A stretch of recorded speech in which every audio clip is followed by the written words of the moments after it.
Një çështje e cila në fakt ka qenë edhe çështje e javës me protestat cilat u shoqëruan nga ana e fermerëve ka qenë pikërisht subvencionimi për këtë kategori. Atëherë çfarë po mendon qeveria, zoti Mile, për fermerët në një kohë kur rritja e çmimit të naftës i ka prekur direkt dhe pikërisht ata kërkuan subvencionimin e naftës dhe kosta e parashikuar nuk u mjaftonte për shpenzimet e tyre. Besoj patjetër jeni ndjenje.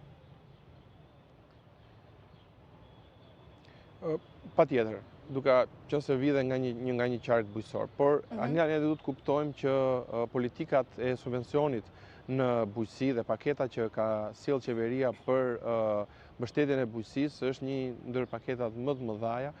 Për këtë vit, për vitin 2026, ka vlerën e 5,2 miliard lekëve, duke e ardhur në ndihmë të gjithë fermerëve, blegtorëve, duke ardhur në ndihmë buqërve, duke ardhur në ndihmë bletritësve, apo personat të cilët merren me dimensione të tjera të bujqësisë dhe pemtarisë, duke krijuar një skemë sa më të fortë mbështetëse dhe një skemë sa më eficiente. Ne duhet të kuptojmë që subvencionet për bujqësinë nuk duhen parë si, po themi, lëmosh, apo nuk duhen parë si një pjesë e rimbursimit për të ndihmuar, si një bamirësi për fermerët. Politikat bujqësore duhet të jenë politika të cilat nxisin prodhimin bujqësor, të cilat nxisin fermerët për të prodhuar dhe për të qenë më konkurrent në treg, duhet të jenë politika të cilat rrisin rendimentin e prodhimit vendas dhe nxisin pikërisht faktorë dhe aktorët të cilët marrin pjesë në këtë treg.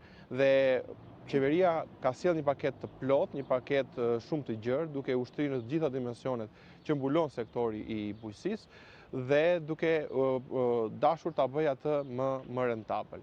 Sa për pjesën e subvencionimit të naftës, ne kemi parë dhe ka qenë një skemë e cila ndonjëherë krijonte edhe abuzivitet, por mbi të gjitha sillte edhe jo rentabilitet për fermerët. Dhe ne nuk duhet të harrojmë që ato janë para të cilat nga buxheti i shtetit i shkojnë fermerëve, i shkojnë atyre personave të cilët janë të angazhuar me punë dhe me prodhim në sektorin bujqësor, dhe prandaj paketa është treguar më gjithëpërfshirëse, por më konkrete dhe më vizionare. Duhet të kuptojmë që paratë të cilat duhet të investohen në skemën për bujqësinë janë investimi i popullit shqiptar, i taksapaguesve shqiptar, me qëllim për të arritur këtë sektor. Dhe prandaj është sjell kjo paketë e re, kjo paketë e cila rrit konkurrueshmërinë dhe nga ana tjetër bën që fermerët cilët aplikojnë të jenë fermerë cilët kanë vizion, kanë punë konkrete dhe shmang në maksimum abuzivitetin dhe mungesën e eficiencës. Në këtë prizmë duhet parë skema e re dhe unë do t'i bëja thirrje të gjithë fermerëve, të gjithë personave që janë të përfshirë në këtë sektor, t'i drejtohen pikave të gjelbra, t'i drejtohen thirrjes që bën Ministria e Bujqësisë nëpërmjet shtrirjes së saj në territor, të drejtorive rajonale, për të bërë pjesë e këtyre skemave. Nga skemat për çdo fermer i cili ka mbi 3 hektar tokë, fillojnë investimet.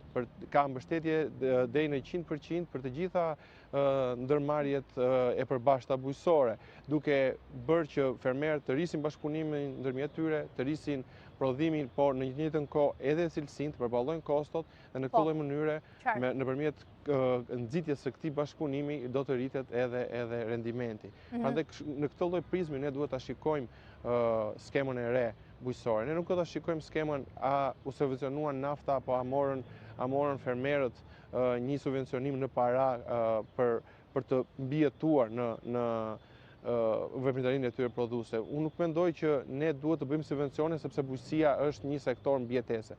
Jo, bujqësia është një sektor shumë i rëndësishëm e ekonomisë shqiptare, ka nevojë për subvencione, por ka nevojë edhe për politika të zgjuara, të cilat do ta rrisin prodhimin dhe rendimentin. Dhe çdo fermer, çdo bujk, çdo person i përfshirë në këtë sektor me anë të kësaj skeme do të ketë suportin